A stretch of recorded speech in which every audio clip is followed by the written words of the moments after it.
रामराम मंडळी. श्री राजलक्ष्मी पब्लिकेशनच्या यूट्यूब चॅनलवर आपले स्वागत आहे. सहज सुलभ परिणामकारक सूक्ष्म अन्नद्रव्ये संतुलित पीक पोषणासाठी मार्गदर्शक डॉक्टर हरिहर कौसडीकर. एकूण 9 प्रकरणांपैकी प्रकरण 6वे सूक्ष्म अन्नद्रव्यांचा वापर याविषयीची माहिती आपण या प्रकरणात घेऊया. त्या अगोदर एक विनंती, आपण चॅनल सबस्क्राईब केले नसेल तर जरूर करा.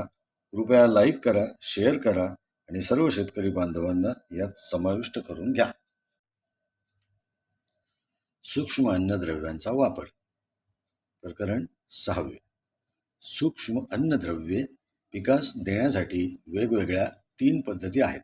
1 जमिनीद्वारे, 2 फवारणीद्वारे आणि 3 बियाणासोबत. वरील प्रकारे उपाययोजना करण्यासाठी जमिनीतील सूक्ष्म अन्नद्रव्यांचे प्रमाण, पिकाची सूक्ष्म अन्नद्रव्यांची गरज व उपलब्ध साधन, खते यांचे योग्य नियोजन करून सूक्ष्म अन्नद्रव्यांचा वापर करावा. 1 जमिनीद्वारे सूक्ष्म अन्नद्रव्यांचा वापर. सूक्ष्म अन्नद्रव्ये जमिनीत कमी प्रमाणात असतील तर ते खालील खतातून संयुगातून जमिनीत दिले जातात. तक्ता क्रमांक 6.1. जमिनीतील सूक्ष्म अन्नद्रव्यांचे प्रमाण माती परीक्षणाद्वारे निश्चित करूनच सूक्ष्म अन्नद्रव्यांचा वापर करावा. तक्ता क्रमांक 6.1. सूक्ष्म अन्नद्रव्य खतांचा जमिनीद्वारे वापर. सूक्ष्म अन्नद्रव्ये तांबे. सूक्ष्म अन्नद्रव्य खत संयुगे. Copper sulphate मूरचूद. अन्नद्रव्याचे प्रमाण 24%. सूक्ष्म अन्नद्रव्य खत संयुगे. Copper EDTA chelate. अन्नद्रव्यांचे प्रमाण 13% आणि जमिनीतून द्यावयाची मात्रा प्रमाण 5 ते 10 किलो हेक्टरी. सूक्ष्म अन्नद्रव्ये जस्त. सूक्ष्म अन्नद्रव्य खत संयुगे. जस्त सल्फेट 21%. Zinc EDTA chelate 12%. जमिनीतून द्यावयाची मात्रा प्रमाण 20 ते 40 किलो हेक्टरी. सूक्ष्म अन्नद्रव्ये लोह. सूक्ष्म अन्नद्रव्ये खत संयुगे. लोह sulphate 19%. Ferrous ammonia sulphate 14%. Ferrous EDTA chelate 12%. जमिनीतून द्यावयाची मात्रा प्रमाण 10 ते 25 किलो हेक्टरी. सूक्ष्म अन्नद्रव्ये मंगल. सूक्ष्म अन्नद्रव्य खत संयुगे. मंगल सल्फेट 30%. Manganese EDTA chelate 12%. जमिनीतून द्यावयाची मात्रा प्रमाण 10 ते 25 किलो हेक्टरी. सूक्ष्म अन्नद्रव्य बोरॉन. सूक्ष्म अन्नद्रव्याचे खत संयुग. बोरॅक्स 11%. Boric acid 17.5%. जमिनीतून द्यावयाचे मात्रा प्रमाण 5 ते 10 किलो हेक्टरी. सूक्ष्म अन्नद्रव्ये मोलाब्द. सूक्ष्म अन्नद्रव्य खत संयुगे. सोडियम मोलाब्द 39%. अमोनियम मोलाब्द 52%. जमिनीतून द्यावयाची मात्रा प्रमाण 50 ते 100 ग्रॅम हेक्टरी. सर्वसाधारणपणे वरील सूक्ष्म अन्नद्रव्य खते चुनखडीयुक्त जमिनीत दिल्यानंतर त्यातील बराचसा भाग जमिनीत बद्ध होतो. त्यामुळे पिकास फारच कमी भाग उपलब्ध होतो. म्हणून चुनखडीचे प्रमाण जास्त असणाऱ्या जमिनीत सूक्ष्म अन्नद्रव्ये ही चिलेटेड स्वरूपात देखील देता येतात.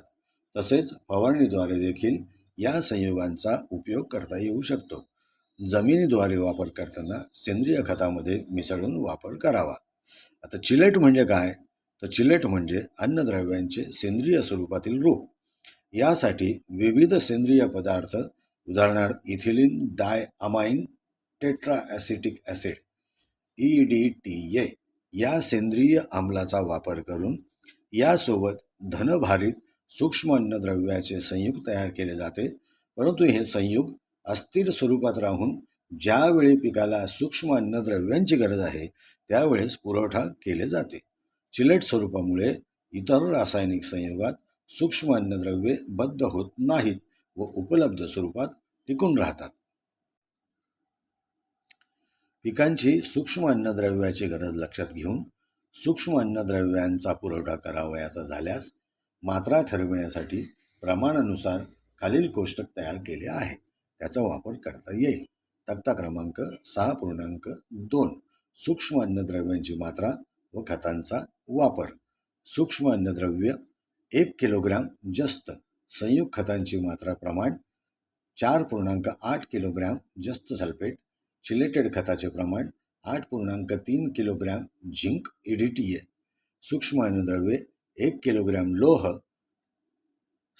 संयुग खतांची मात्रा प्रमाण 5.3 किलोग्रॅम फेरस सल्फेट आणि 4.8 किलोग्रॅम सोलिबॉर, चिलेटेड खताचे प्रमाण 8.3 किलोग्रॅम आयर्न EDTA, सूक्ष्म अन्नद्रव्ये 1 किलोग्रॅम बोरॉन, संयुक्त खताची मात्रा प्रमाण 8.8 किलोग्रॅम बोरॅक्स, चिलेटेड खताचे प्रमाण 8.3 किलोग्रॅम आयर्न EDTA, सूक्ष्म अन्नद्रव्ये 1 किलोग्रॅम मंगल, संयुक्त खताची मात्रा प्रमाण 3.3 किलोग्रॅम मॅंगनीज सल्फेट, चिलेटेड खताचे प्रमाण 8.3 किलोग्रॅम मॅंगनीज EDTA, सूक्ष्म अन्नद्रव्ये 1 किलो तांबे, संयुक्त खतांची मात्रा प्रमाण 4.2 किलोग्रॅम कॉपर सल्फेट, चिलेटेड खताचे प्रमाण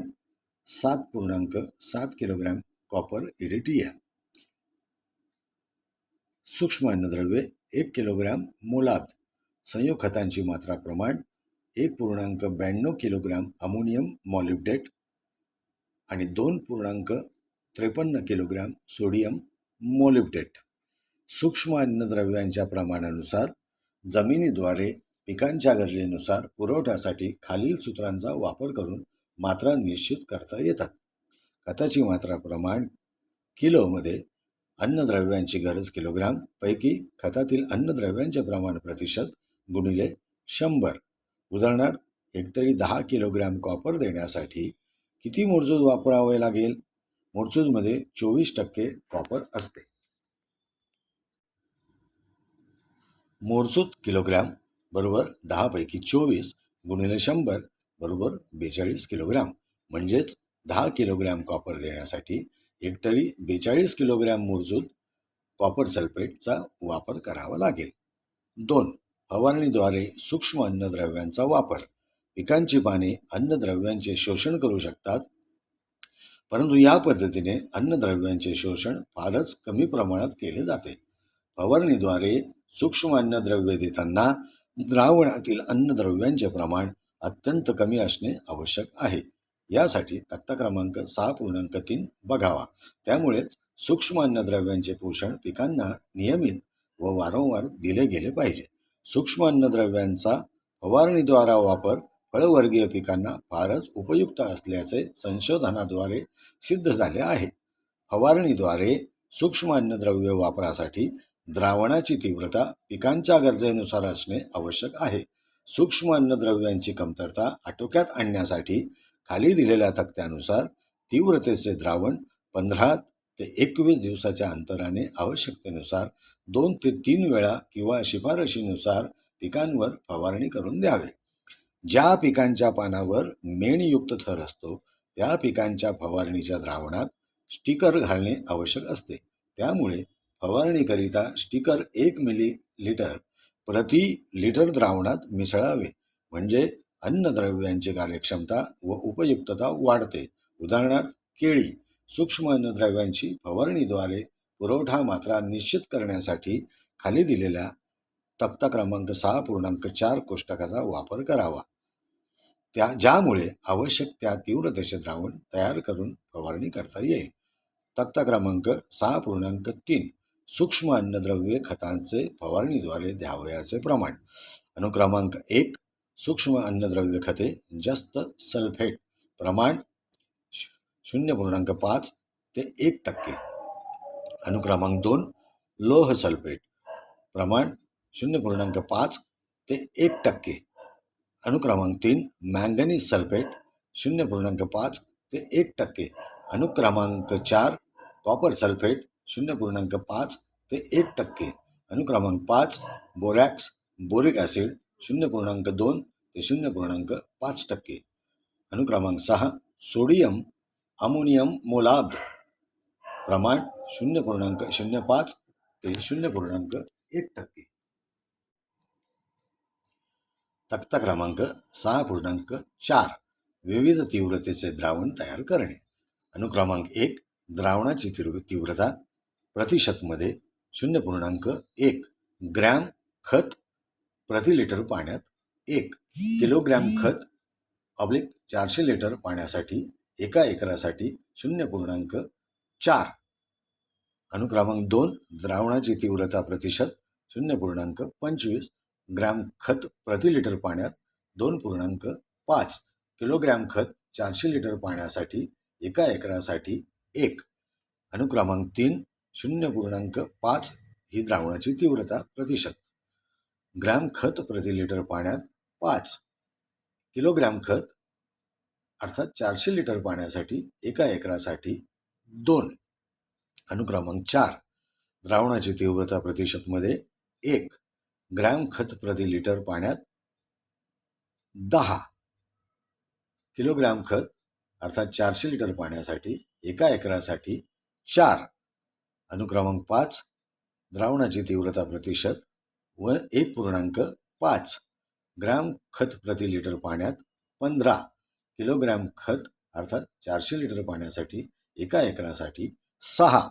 खतांच्या फवारणीचे फायदे. सर्व पिके त्यांना गरज असलेली सर्व अन्नद्रव्ये पानांमार्फत शोषून घेऊ शकतात. 2. जेव्हा आपण जमिनीतून अन्नद्रव्ये देतो तेव्हा ती मुळाद्वारे खोडात, तेथून फांद्यात, देठात व नंतर पानात पोहोचतात. या सर्व प्रक्रियेस वेळ लागतो. 3. जमिनीतून खते दिली असता जमिनीच्या सामूनुसार व जमिनीत असलेल्या इतर क्षारांमुळे ही अन्नद्रव्ये त्यांच्याशी निगडीत होऊन बांधली जाऊ शकतात व त्यांच्या उपलब्धतेवर परिणाम होतो. 4. झाडांच्या अन्न जैव रासायनिक घटकांशी निगडीत होऊन ही पोषण द्रव्ये झाडात अनुपलब्ध होऊ शकतात. 5. फवारणीद्वारे अन्नद्रव्ये दिली तर उपलब्धता जास्तीत जास्त लवकर व सुलभ होते. 6. बऱ्याच पिकांमध्ये उत्पादन वाढवणारी पाने किंवा नवीन फूट ही झाडाच्या वरील भागात असतात. अशातून अन्नद्रव्ये शोषली जाऊन पानांची कार्यक्षमता वाढते व झाडास शक्ती खर्च न करता अन्नद्रव्ये सहज सुलभतेने उपलब्ध होतात. फवारणी केव्हा करावी? पानावरील आवरण फुगण्याची क्रिया हवेतील आर्द्रता जेव्हा जास्त असते म्हणजेच सूर्योदयापूर्वी व सूर्यास्तानंतर हवेतील आर्द्रता वाढते व अशा अवस्थेमध्ये पाने सहज व सुलभ रीतीने पाण्यात विरघळलेली खते शोषून घेतात. म्हणून या फवारण्या पहाटे व संध्याकाळी कराव्यात. शिवाय रात्री हवेतील आर्द्रता जास्त असल्याने संध्याकाळी केलेल्या फवारणीतील खते विरघळलेल्या स्वरूपात राहत असल्याने ती पूर्णपणे सकाळपर्यंत शोषली जातात. फवारणी करण्यासाठी घ्यावयाची काळजी. 1.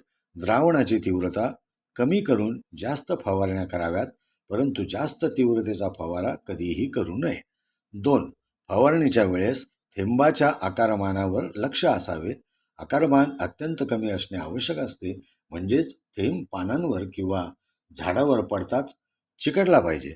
थेंब मोठा असल्यास तो ओघळून जमिनीवर येऊ शकतो. 3.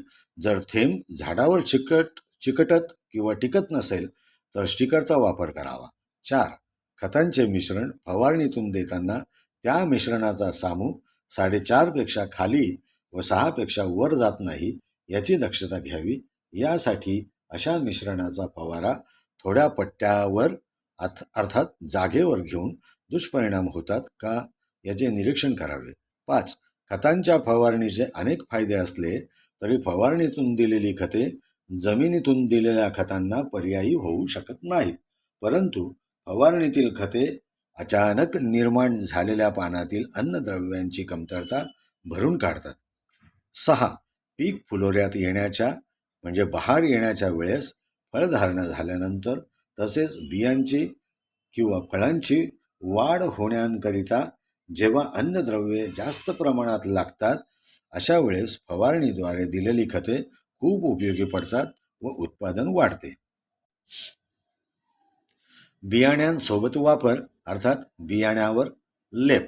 जमिनीद्वारे व फवारणीद्वारे सूक्ष्म अन्नद्रव्यांचे द्रावण तयार करून बियाणांसोबत लावून बियांची पेरणी अर्थात लागवड केली जाते. परंतु या पद्धतीत अन्नद्रव्यांचा पुरवठा फारच कमी प्रमाणात होतो. उदाहरणार्थ, मूलाब्ध सूक्ष्म अन्नद्रव्य संयुगाचे कडधान्य बियाणावर जीवाणू संवर्धकासोबत लेपन करावे. सूक्ष्म अन्नद्रव्ययुक्त खताच्या वापराचे व्यवस्थापन. सूक्ष्म अन्नद्रव्य खते वापरासंबंधी असे आढळून आले आहे की तांबे व जस्त ही सूक्ष्म अन्नद्रव्ये शक्यतो जमिनीतूनच द्यावीत व इतर लोह, मंगल, बोरॉन व मोलाब्ध ही पिकांवर शिफारशीनुसार फवारणीद्वारेच द्यावीत, ज्यामुळे खतांची कार्यक्षम वापर होईल व योग्य तो अपेक्षित प्रतिसाद मिळून वाढीव व दर्जेदार शेती उत्पादन मिळू शकेल.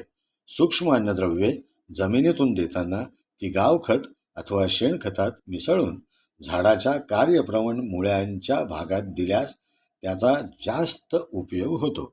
चुनखडीच्या जमिनी, विम्ल जमिनी, सेंद्रिय कर्ब कमी असलेल्या जमिनीला सूक्ष्म अन्नद्रव्ये पुरविण्याची गरज असते. हलक्या आणि वाळूयुक्त जमिनी व उथळ हलक्या जमिनीमध्ये जास्त लोह व बोरांची कमतरता अधिक भासते. सूक्ष्म अन्नद्रव्यांची प्रत व प्रतिसादाची चाचणी घेण्यासाठी ती पूर्ण शेती क्षेत्रावर वापरण्यापूर्वी शेतकऱ्यांनी प्रथमतः काही क्षेत्रावर वापर करून पाहावा, म्हणजे पिकांवर व जमिनीवर काही अनिष्ट परिणाम होतात का याबद्दल खातरजमा होईल. सूक्ष्म अन्नद्रव्य खतांची वापरासाठी निवड करताना मुख्यतः काही बाबींचा विचार करावा. उदाहरणार्थ, खते आर्थिकदृष्ट्या सहज उपलब्ध व चांगल्या संस्थेची उत्पादित असावीत. काही सूक्ष्म अन्नद्रव्य खते व त्यांच्या वापराबाबत काही निर्देश खाली तक्ता क्रमांक 6.5 मध्ये दिले आहेत. तक्ता क्रमांक 6.5 सूक्ष्म अन्नद्रव्य खते व त्यांचा वापर. सूक्ष्म अन्नद्रव्ये जास्त. खताचे नाव झिंक सल्फेट, चिलेटेड झिंक. वापर लागवड किंवा पेरणी सोबत, अन्यथा पिकाच्या सुरुवातीच्या वाढीच्या कालावधीत किंवा शिफारशीनुसार जमिनीद्वारे व फवारणीकरिता. सूक्ष्म अन्नद्रव्ये लोह. खताचे नाव फेरस सल्फेट, चिलेटेड लोह. वापर प्रामुख्याने जमिनीवर देण्याऐवजी पिकावर 2 ते 3 फवारणी योग्य जमिनीद्वारे द्यावयाचे झाल्यास अन्य सेंद्रिय खतात मिसळून द्यावे. सूक्ष्म अन्नद्रव्ये 3.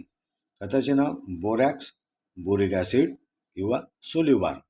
वापर जमिनीतून देण्यास योग्य तसेच फवारणीद्वारे देण्यास योग्य. सूक्ष्म अन्नद्रव्ये मंगल. खताचे नाव मॅंगनीज सल्फेट, चिलेटेड मॅंगनीज.